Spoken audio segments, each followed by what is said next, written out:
Buenos días, soy el doctor Javier Gutiérrez Guisado del Hospital Asepeyo de Coslada. Vamos a presentar una sesión en formato PowerPoint sobre la actualización en profilaxis tromboembólica en la cirugía ortopédica y traumatología. Bueno, la prevención de la enfermedad tromboembólica venosa en cirugía ortopédica y traumatología lleva tiempo realizándose y con tiempo. Las principales indicaciones sobre este tema vienen publicadas en la revista CHES según las recomendaciones de la ACCP y la última revisión fue la del 2008. Es la guía del Colegio de Médicos Torácicos Americanos y en la última revisión recomiendan que esta profilaxis se realice en todos los casos de cirugía ortopédica mayor y esta se haga entre 10 y 35 días. Y esto es así porque la cirugía ortopédica lleva consigo una alta tasa de enfermedad tromboembólica venosa sin la profilaxis. En esta diapositiva podemos observar la justificación de la extensión de la profilaxis tras el alta, puesto que en este estudio se demostró que, por ejemplo, en la artroplastia total de cadera, hasta 21 días después se demostraba la presencia de la enfermedad tromboembólica venosa, siendo menor en la artroplastia total de rodilla.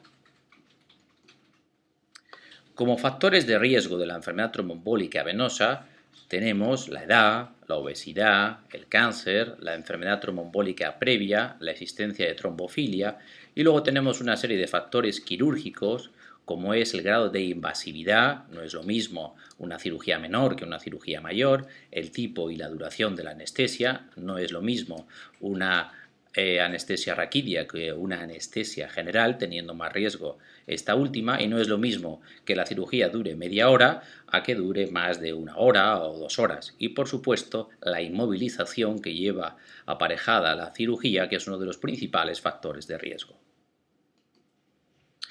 En cuanto a la estratificación del riesgo tromboembólico, tenemos claramente dividida la cirugía en bajo riesgo, moderado riesgo y alto riesgo.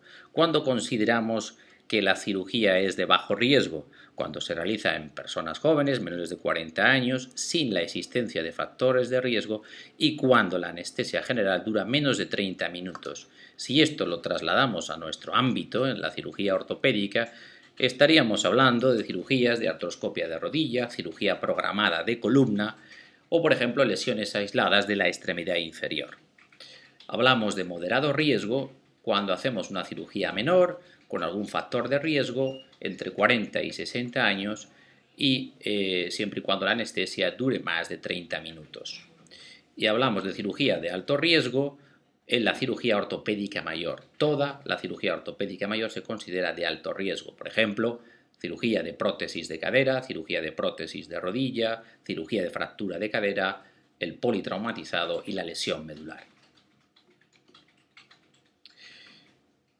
Habitualmente, cuando comentamos los métodos de prevención, nos centramos en los métodos farmacológicos, pero no tenemos que olvidarnos de los métodos físicos, puestos que estos en algunas ocasiones son los únicos que se pueden utilizar cuando hay una contraindicación para la farmacología y los métodos anticoagulantes y muchas veces nos pueden salvar incluso vidas.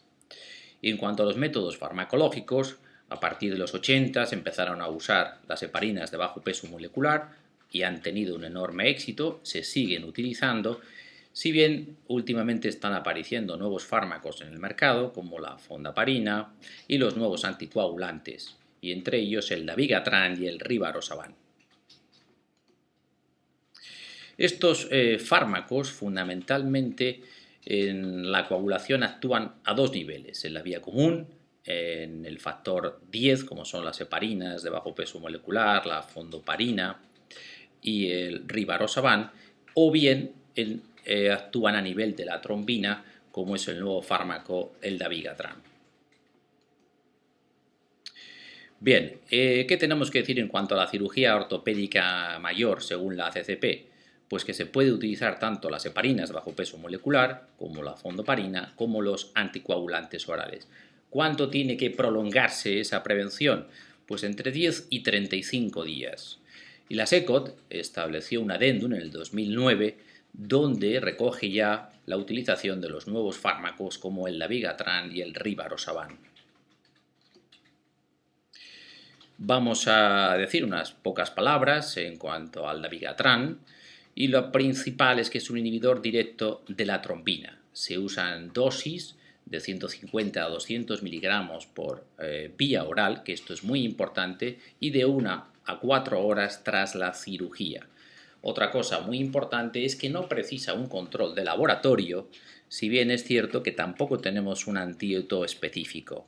Hay que tener precauciones en la insuficiencia renal y los ancianos, y estaría contraindicado cuando la alteración de las transaminasas multiplicara por 2 su cifra.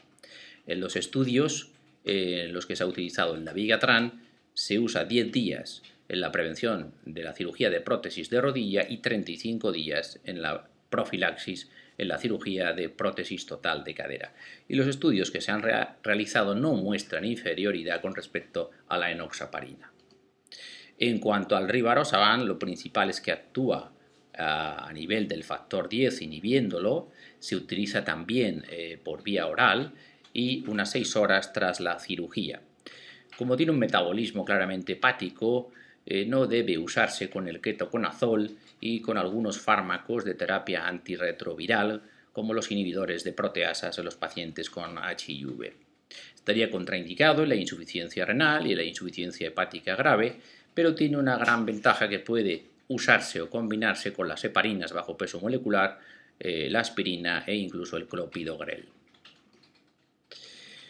Una cosa importante es que cuando se utiliza el rivaroxaban, en su ficha técnica está bien descrito que si se ha combinado con una anestesia regional, el catéter epidural debe retirarse 18 horas después de la última dosis del rivaroxaban, y hay que tener en cuenta que la siguiente dosis se administraría 6 horas después, es decir, y en conclusión, que podríamos usar la siguiente dosis tras las 24 horas.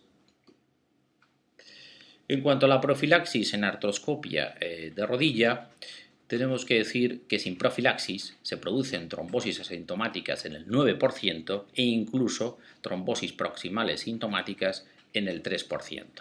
La artroscopia terapéutica, lógicamente, tiene mayor riesgo que la diagnóstica, y hay pocos estudios en la literatura, y solo en uno de 3 aleatorizados se demuestra que la diferencia en cuanto a la prevención es claramente significativa.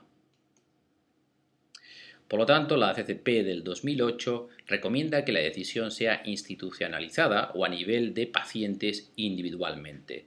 En nuestro medio, la SECOT, en su guía del 2007, recomienda la profilaxis en todo procedimiento artroscopio, si bien es cierto que asociado a factores de riesgo, y podría no utilizarse con un grado de recomendación B si la cirugía dura menos de 30 minutos. ¿Cuánto tiempo tenemos que mantener la profilaxis? Si la usamos, 15 días o hasta la desaparición de los factores de riesgo. En profilaxis en cirugía electiva de columna, la CCP del 2008 nos refiere que si no hay factores de riesgo, podría no utilizarse la profilaxis y únicamente utilizar una deambulación precoz. En caso de la existencia de factores de riesgo, utilizaría las heparinas bajo peso molecular.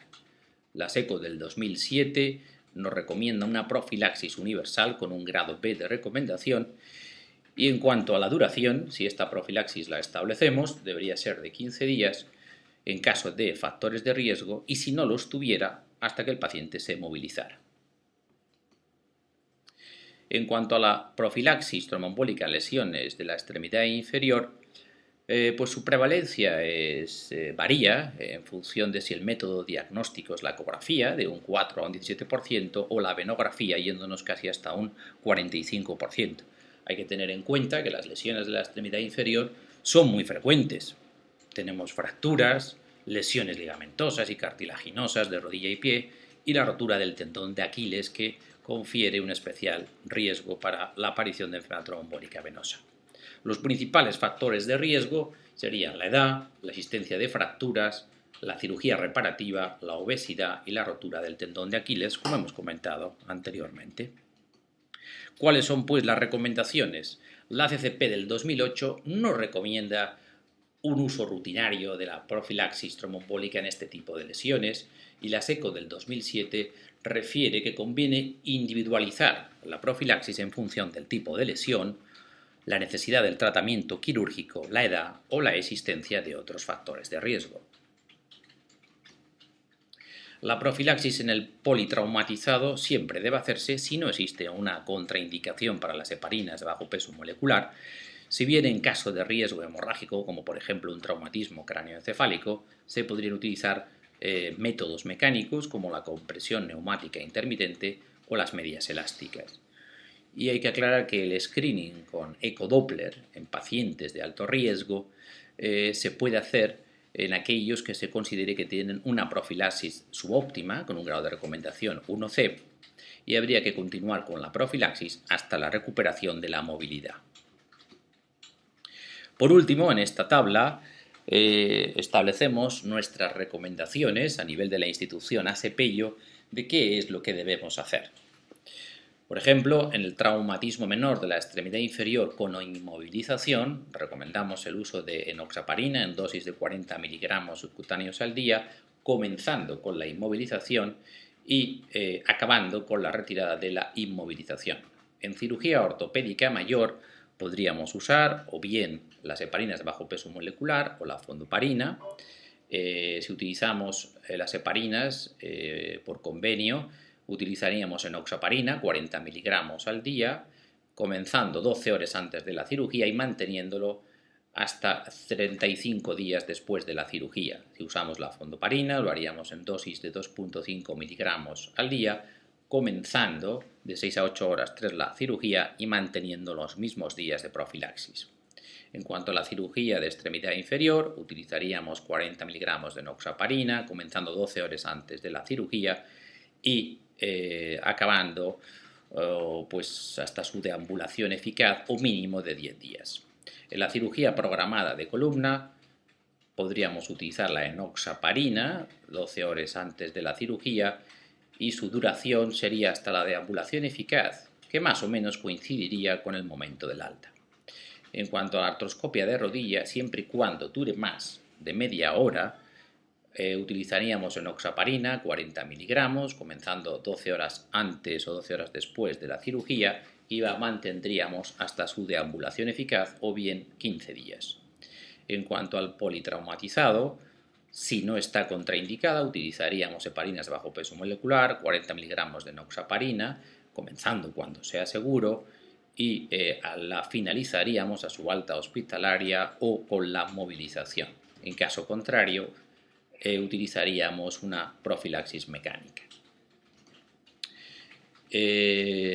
Recientemente, la SEMI, que es la Sociedad Española de Medicina Interna, ha publicado sus protocolos de enfermedad tromboembólica venosa, y el capítulo de la prevención tromboembólica en cirugía ortopédica, pues tuve el privilegio de organizarlo y bueno, forma parte del protocolo. También en la guía de las guías de ASEPEIO tenemos publicada la guía del tromboembolismo y recientemente ha sido revisada por mí. Nada más, espero que les haya gustado la presentación de la profilaxis tromboembólica, y ante cualquier duda pues me pueden localizar en el hospital. Buenos días.